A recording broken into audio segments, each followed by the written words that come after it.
আজকে আমার ডক্টরের সাথে অ্যাপয়েন্টমেন্ট ছিল। যখনই আমি ডক্টরের কাছে যাই আমার অনেক মন খারাপ লাগে। মায়ের কথা মনে পড়ে। আমার মা যেই সিচুয়েশনে যেই সমস্যায় মারা গিয়েছিল, এখন সেই একই সমস্যা আমারও হয়েছে।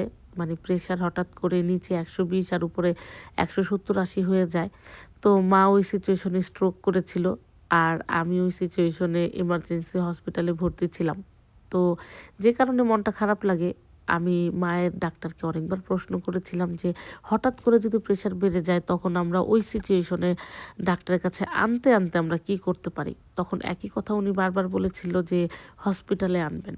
বাট এখন এইখানে এই ছোট্ট একটা পরিবর্তন যে এরকম যদি সিচুয়েশন হয় যে খুবই প্রেশার বেড়ে গিয়েছে, সাথে আমাকে একটা ওষুধ দিয়েছে, ওই ওষুধটা খেতে হবে।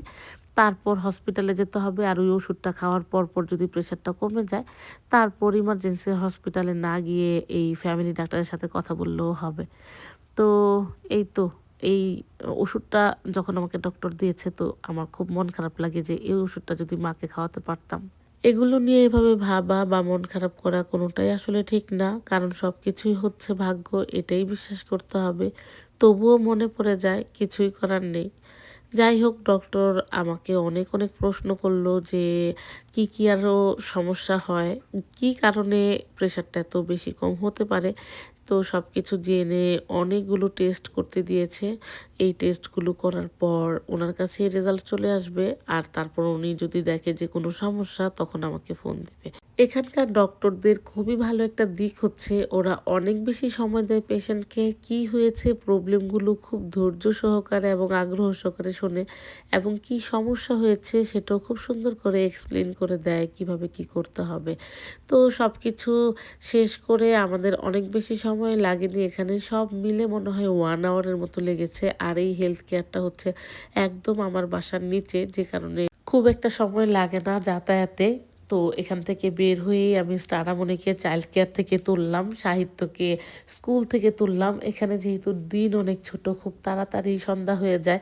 মানে বিকেল ৪টার পর থেকেই একদম অন্ধকার হয়ে যায়। আর যেহেতু রাত অনেক বড়, ঘরের মধ্যে বসে থাকতে বাচ্চারা একদম বোরিং হয়ে যায়। তাই প্রতিনিয়তই চেষ্টা করি শুধু যদি একটু ফ্রি থাকে, আমাদের বাসার সামনেই একটা প্লাজা আছে যেখানে যেতে মাত্র ২০ মিনিট লাগে। তো ২০ মিনিটের মধ্যে আমরা এখানে আসি, ওদেরকে একটু বাহিরে খাওয়ালে খোলামেলা পরিবেশ, ওরা যদি একটু দৌড়াদৌড়ি করে একটু আনন্দ ফিল করে। আর আমারও খুবই ভালো লাগে যে দুই পাশের স্নো দেখে একটু ঘোরাঘুরি করতে মনটা না হয় না এই সন্ধ্যা হলেই কেমন জানি একটা বোরিং লাগে। সামারে কিন্তু আবার এই জিনিসটা হয় না, যে জিনিসটা আসলে উইন্টারে হয়। তো যাই হোক, উইন্টারে শপিং মল ছাড়া ঘুরতে যাওয়ার মতো তেমন একটা জায়গাও নাই। বাহিরে খুব একটা বেশি সময় থাকা যায় না, খুবই ঠান্ডা এখন আমাদের টরন্টোতে। আর এখন তো প্রতিদিনই স্নো পড়তেছে এবং আগের স্নোগুলো এরকম পাহাড়ের মতো শুধু উপরের দিকে উঠতেছে। তো যাই হোক, অবশেষে আমাদের দিনটা কাটলো আর সেইটাই আপনাদের সাথে শেয়ার করলাম। ভালো থাকবেন, আজকে এখানেই জানাচ্ছি আল্লাহ হাফেজ।